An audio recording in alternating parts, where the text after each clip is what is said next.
आज क्वेश्चन कर रहे हैं NCERT maths class 7th exercise 7.1 से इसका 6 number. The sixth question is convert given percent to decimal fraction and also to fraction in simplest form.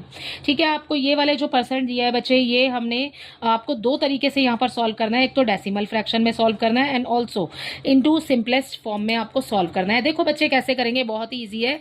इसके दो पार्ट हम पहले कर चुके हैं, इसके दो पार्ट हमने अब करने हैं 20 एंड 5%। देखो यहाँ पर 20% आपको दिया हुआ है। सबसे पहले हम इसको फ्रैक्शन फॉर्म में लिखेंगे, जो कि आपको सिंपलेस्ट फॉर्म इसमें दिया गया है। ठीक है, फ्रैक्शन फॉर्म में लिखेंगे 20 है, 20 आ जाएगा। ठीक है, परसेंट के लिए आपने अपॉन में लगाना है यहाँ पर 100।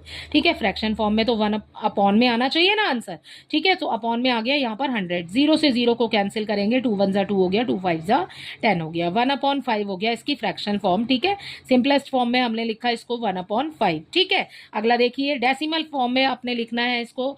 डेसिमल फॉर्म में या तो आप यही नंबर डायरेक्ट उतार लो, अदरवाइज आप इस नंबर को यहां पर दोबारा से लिख करके, क्योंकि डेसिमल फॉर्म में लिखना है ना आपने, इस नंबर को यहाँ पर दोबारा से लिख करके और फिर कैंसिल कर दो।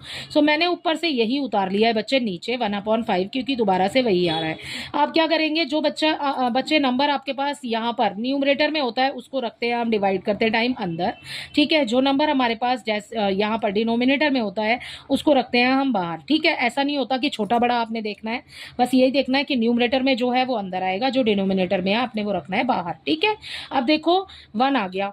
अब 5 के टेबल में तो 1 नहीं आता, तो यहाँ डेसिमल पुट करके एक 0 पुट किया तो 10 हो गया। 5 2 हो गया 10। ठीक है, अब 10 में से 10 गया तो कुछ नहीं बचा। अब डेसिमल के आगे आपने एक 0 लगाना है। ठीक है, तो इसका आंसर हो गया 0.2। सो यही हो गया आपका डेसिमल फॉर्म। आपने डेसिमल में ही लिखना था, तो डेसिमल फॉर्म हो गई कंप्लीट। अगला देखिए, 5% बोला है बच्चे, जैसे हमने पहले किया है वैसे ही करना है। 5% हो गया, 5 लगाएंगे ऊपर, परसेंट के लिए 100 लगाएंगे अपॉन में। ठीक है, कैंसिल कर दो, 5 1 5, 5 2 10, 0 का 0 इसके साथ आ जाएगा। ये हो गया आपका 1/20, ये हो गया आपका सिंपलेस्ट फॉर्म। ठीक है, 1/20, राइट।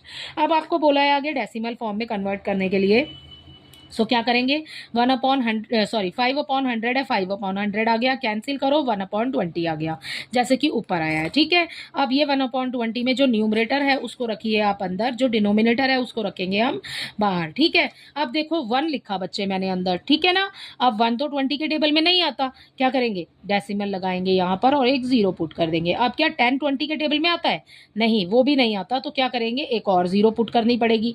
लेकिन हम डिवाइड में जब दोनों नंबर को एक साथ लेते हैं तो हमें ऊपर आंसर में अपने में 0 1 पुट करना पड़ता है। ठीक है, तो अब मैंने 2 0 एक साथ लिए हैं, तो मैंने यहाँ इसके लिए लगाया 0। ठीक है, अब 25 हो गया मेरा 100, ये आ गया कैंसिल हो गया, यहाँ पर क्रॉस आ गया। ठीक है, सो इसका आंसर हो गया 0.0